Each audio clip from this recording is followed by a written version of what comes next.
Hello friends, welcome back to your favourite channel Jago India Jago. Friends, आज मैं आपके समक्ष गेट टुगेदर करने आया हूं। इसका रीज़न बस एक है कि मैंने जैसे ग्रुप में, जो कि लास्ट वीडियो देखने के बाद आपने हमारे ग्रुप को ज्वाइन किया, तो आप लोगों का डिमांड था कि एनपीएस और पीपीएफ में डिसाइड कर पाएं कि which one is better for your pension scheme, क्योंकि ये दोनों अपने जगहों पर बहुत ही फेमस, बहुत ही प्रसिद्ध स्कीम है लॉन्ग टर्म के लिए, जो कि पेंशन के लिए जनरली हमारे इंडियंस यूज करते हैं कि हम यहाँ कुछ सेविंग रखें और पेंशन के समय हमें यहाँ से एक अच्छी रकम मिले। तो आज का मेरा मकसद यही है कि पीपीएफ और एनपीएस दोनों को कंबाइंड करके एक ऐसा वीडियो बनाया जाए जिससे कि आप इजीली डिसाइड कर पाएं कि वो which one better for you. तो सबसे पहले जो बात करेंगे कि लास्ट वीडियो में आपने डिस्क्रिप्शन में जो ग्रुप का लिंक व्हाट्सएप का था मेरा, उसमें ज्वाइन करके आपने क्वेरी किया। आपके पोर्टफोलियो के रिगार्डिंग मैंने कुछ इम्प्लीमेंट भी किए, आपको सजेशन भी दिए। आई होप कि आपको पसंद आया होगा। इस ग्रुप के इस वीडियो में भी आपको सेम मिल जाएगा, वहां पर जाकर लिंक से क्लिक करके हमारे ग्रुप को ज्वाइन कर सकते हैं। सबसे पहली बात करेंगे कि हु कैन इन्वेस्ट, क्योंकि आपको पता होना चाहिए कि एनपीएस और पीपीएफ में कौन निवेश कर सकता है, तो ही आप डिसाइड कर पाएंगे कि आप क्या पीपीएफ या एनपीएस के लिए एलिजिबल हैं। नहीं तो आपका टाइम वेस्ट हो जाएगा। वेस्ट मैं ना इन्वेस्टमेंट में करवाता हूं ना टाइम का। तो सबसे पहली जो बड़ी बात है कि 2004 जनवरी को एनपीएस लागू हुआ था, लेकिन उस वक्त केवल गवर्नमेंट जो हैं एम्प्लॉयज वही निवेश कर सकते थे, बाकी कोई नहीं। लेकिन 2009 में गवर्नमेंट ने 3 कैटेगरी के सब्सक्राइबर इसमें दे दिए, यानी कि 3 कैटेगरी के सब्सक्रिप्शन थे ऑप्शन इसमें, जिसमें कि पहला था गवर्नमेंट एम्प्लॉय, जैसा कि पहला था, और दूसरा जो था वो है कॉर्पोरेट जॉब्स के जो एम्प्लॉय हैं वो भी निवेश कर सकते हैं एनपीएस में, और तीसरा वॉलेंट्री बेसिस। यहां पर कहने का मतलब है ओपन फॉर ऑल, यानी कि अगर आप सेल्फ एम्प्लॉयड भी हैं तो भी आप एनपीएस में निवेश कर सकते हैं। इवन एनआरआई भी एनपीएस में निवेश कर सकते हैं। पीपीएफ की बात करें तो इसमें सभी निवेश कर सकते हैं। एज का रेस्ट्रिक्शन कुछ नहीं है। इवन बच्चे भी जो हैं उनके गार्जियन के साथ नाम अटैच करके पीपीएफ में निवेश कर सकते हैं। एनपीएस के लिए आपको मिनिमम 18 ईयर्स होना चाहिए और मैक्सिमम 65 ईयर्स का एज होना चाहिए। मैच्योरिटी अमाउंट 70 ईयर्स पे आपको मिलेगा। रिटर्न का कंपेयर करें तो यहाँ पर एनपीएस जो है national pension scheme market linked होता है। आप जब इसका चुनाव करते हैं तो आप देखेंगे 50% इक्विटी, 50% बॉन्ड में निवेश करते हैं डेट कैटेगरी में, या फिर 40% इक्विटी में, 60% डेट कैटेगरी में। अकॉर्डिंग टू यू डिसाइड करना पड़ता है कि कौन से टायर का एनपीएस आप ले रहे हैं। पीपीएफ की बात करें तो यहां पर करेंटली 7.1% का इंटरेस्ट आपको मिल रहा है, यानी कि फिक्स्ड डिपॉजिट में सबसे ज्यादा इंटरेस्ट आपको पीपीएफ में ही मिलेगा, अगर सुकन्या समृद्धि योजना छोड़ दे तो। दूसरी बात जो है कि रिटर्न के मामले में अगर कंपेयर करेंगे तो एनपीएस का हिस्ट्री देखें तो बहुत ही अच्छा है, जबकि पीपीएफ का 11% से स्टार्ट हुआ था और आज के डेट में 7.1% है। यानी कि आने वाले दिनों में पीपीएफ का और डेट फंड के कैटेगरीज का रिटर्न कमता हुआ नजर आ रहा है, क्योंकि गवर्नमेंट भी मुझे लगता है कि चाहती है कि निवेशक जो हैं इक्विटी मार्केट की तरफ मूव करें। हमारा मार्केट का जो एम है कि आप गवर्नमेंट का बोले या फिर पीएम नरेंद्र मोदी जी का बोले, किसी का भी, कि यंगस्टर जो है मार्केट की तरफ मूव करे और इंडियन मार्केट और बढ़े और लार्ज बने। तो यहां पर रिटर्न के मामले में बात करें तो सेफ्टी एनपीएस से ज्यादा पीपीएफ में है। सेफ्टी मतलब कि कम रिटर्न, गारंटी रिटर्न कभी भी कम होता है अगर आप इक्विटी से कंपेयर करें तो यहां पे कंपेयर करना बिल्कुल ही मुझे लगता है कि एक गलत उद्देश्य हो जाता है, क्योंकि हम इक्विटी के रिटर्न को कंपेयर करने जा रहे हैं डेट या फिर फिक्स्ड डिपॉजिट के रिटर्न से, जिसका कि उद्देश्य दोनों का अलग अलग है। अगर हम एनपीएस को देखें तो वहां पे मार्केट लिंक्ड होने के कारण रिटर्न बहुत ज्यादा होता है। अब मैं यहां पे आपको एक बताना चाहूंगा बहुत ही जरूरी चीज, कि अगर आप एनपीएस में निवेश करते हैं तो इसका उद्देश्य होता है लॉन्ग टर्म के लिए, according to your pension plan. Pension plan जब बनाते हैं तो वो लॉन्ग टर्म का ही होता है। आप रेगुलर बेसिक पर निवेश करते हैं और उसे रिडीम नहीं करते। तो यहाँ पर एक बहुत अच्छा रिटर्न आपको एनपीएस में देखने को मिल सकता है, मिलेगा भी, क्योंकि लॉन्ग टर्म में रिस्क का जो लेवल है वो ऑलमोस्ट जीरो हो जाता है। लेकिन पीपीएफ में घटते हुए रिटर्न को देखते हुए कहीं ना कहीं एक मन में डाउट आता है कि क्या ये इन्फ्लेशन को आने वाले दिनों में बीट कर पाएगा। लेकिन यहाँ कंपाउंडिंग इफेक्ट भी आपको नजर आता है, जिससे कि आपके रिटर्न लॉन्ग टर्म में यहां भी मिलेंगे। लेकिन सेफ्टी की बात करें तो जैसे पीपीएफ बैक्ड बाय गवर्नमेंट है, तो यहाँ 100% सिक्योर आप होते हैं और आप निवेश कर सकते हैं। अगर आप ऐसे निवेशक हैं जो जोखिम लेना चाहते हैं तो एनपीएस भी मच बेटर है। आप अपने ऊपर रिस्क लेकर, जोखिम लेकर एक अच्छा रिटर्न यहां से कमाकर जा सकते हैं लॉन्ग टर्म में। पीरियड ऑफ इन्वेस्टमेंट बात करें तो दोनों 60 ईयर्स के लिए आप अगर एनपीएस में निवेश करते हैं तो 60 ईयर्स होने के बाद आप मैच्योर अमाउंट को रिडीम कर सकते हैं। आप चाहें तो 70 ईयर्स तक इसको एक्सटेंशन कर सकते हैं, लेकिन 70 के बाद ये आपका एक्सटेंशन नहीं होगा। आपको 70 ईयर्स के बाद इसे रिडीम करना ही पड़ेगा।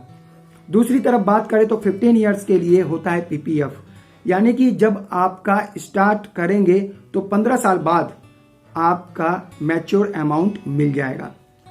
मिनिमम इन्वेस्टमेंट एनपीएस में आप 1000 तक कर सकते हैं सालाना। एक साल में 1000 रुपीज भी निवेश करें तो एनपीएस आपको परमिशन देता है मिनिमम। और पीपीएफ की बात करें तो 500 आपका अगर आप निवेश करना चाहते हैं तो भी कर सकते हैं। मिनिमम में पीपीएफ में बहुत ही कम है, 500 रुपए सालाना, जो कि कोई भी कर सकता है, इवन एक बच्चे भी कर सकते हैं। और इसीलिए बच्चों के लिए भी पीपीएफ लागू है गार्जियन के नाम के साथ। मैक्सिमम इन्वेस्टमेंट की बात करें तो जो सैलरीड पर्सन है उसमें नो लिमिट्स हैं एनपीएस में। लेकिन अगर आप सेल्फ एम्प्लॉयड हैं तो आपके एनुअल का जो आपका एनुअल ग्रॉस एनुअल इनकम है, ग्रॉस की बात कर रहा हूं मैं, जो आपका टोटल इनकम होगा एनुअल, अगर सेल्फ एम्प्लॉयड है तो 20% उसका आप एनपीएस में सालाना निवेश कर सकते हैं, उससे ज्यादा नहीं। और पीपीएफ में 1.5 लाख ही आप केवल निवेश कर सकते हैं, उससे ज्यादा नहीं। 1.5 लाख आप सालाना निवेश कर सकते हैं पीपीएफ में।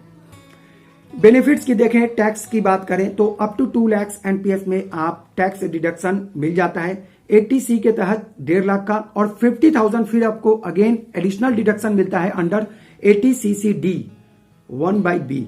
इसके जरिए आपको एडिशनल यहां पर 2 लाख का टोटल टैक्स डिडक्शन मिलता है। और पीपीएफ की बात करें तो वहां पर 1.5 लाख का डिडक्शन मिलता है। यहां पर भी मेरा एक बार दिमाग सोचने पे मजबूर होता है कि इन फ्यूचर अगर इसमें भी टैक्स को लगा दिया जाए तो क्या होगा। कहने का मतलब है जैसे म्यूचुअल फंड में टैक्स नहीं था, यहाँ टैक्स इंप्लीमेंट कर दिया गया और हम म्यूचुअल फंड में long term short term tax पे करते हैं, आपने देखा होगा। तो यहां भी हो सकता है कि आने वाले दिनों में टैक्स को देखा जाए। कहने का मतलब है कि अभी जो ऑप्शनल आया था बजट, उसमें दिया हुआ था कि जो 1.5 लाख आप निवेश करते हैं उसे आप नहीं मान्य होगा अगर आपका 5 लाख का स्कीम चुनते हैं। यानी कि 5 लाख अगर आप टैक्स के दायरे में नहीं आना चाहते हैं, अगर ऑप्शनल लेते हैं इस साल का नए बजट का, तो आपका पीपीएफ जो है वो टैक्स डिडक्शन के अंदर नहीं आएगा। लेकिन आप अगर पिछले ईयर का लेकर करते हैं तो टैक्स डिडक्शन 1.5 लाख पीपीएफ का माना जाएगा। तो कहीं ना कहीं मुझे डाउट होता है कि आने वाले दिनों में कहीं पीपीएफ से भी टैक्स का जो रिडम्पशन है या टैक्स बेनिफिट्स है वो कटता हुआ नजर ना आए। एक तो हमने रिटर्न की बात की, दूसरा टैक्स की। रिटर्न को आप ज्यादा वेरीफाई करें, ज्यादा हिस्ट्री देखें, क्योंकि रिटर्न पे हमारा हमेशा फोकस होता है। हम पास्ट के रिटर्न को टैली करना चाहते हैं अपने आने वाले दिनों से। तो आने वाले दिनों में आपको पता है इक्विटी जो है वो हाई नजर आ रहा है, लेकिन फिक्स्ड डिपॉजिट जो है उनके रिटर्न गिरते हुए नजर आ रहे हैं। 11% से ज्यादा के साथ पीपीएफ शुरू हुए अभी 7.1% का रिटर्न दे रहा है।